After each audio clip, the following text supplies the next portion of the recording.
Biz кезектеги тренингтер теория форматында тренингтен аягына чыгуу алдында турабыз.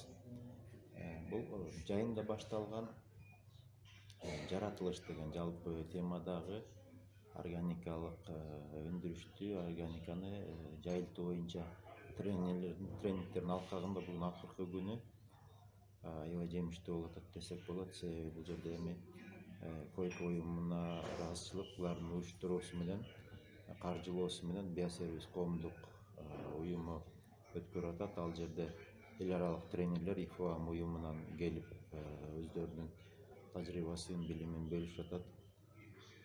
Эми бүгүнкү күнгө чейин сөздүн көбү органиканы кантип өндүрүштү колдоо, сатуу, ошо товарларды салыштыруу, фасовка, маркировка тараптарында көп сөз болду.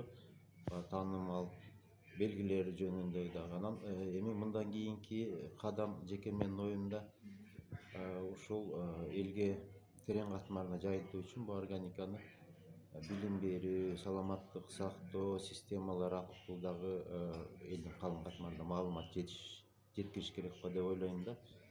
Себеби кечээ бир ушул тренингтердин алкагында 3 соода түйүнүнө барып көрдүк. Ал жерде бирөөсүндө мындай ичке багытта ошо органикага багытталган дүкөн экен. Ал жерди деле көпчүлүк биле бербейт го деп ойлодук да. Өтө кеңири жайыла эле экен бул маселе.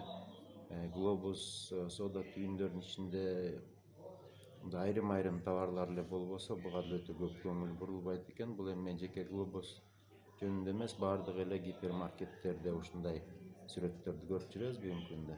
Анан балким келечекте ошол кайсы бир дүкөндөрдө болсо бир атайын бурч уюштурулса деген ой бар да. Ошо органикалык товарларды издеп барган кардар ошол жерден жеңил таба алгыдай.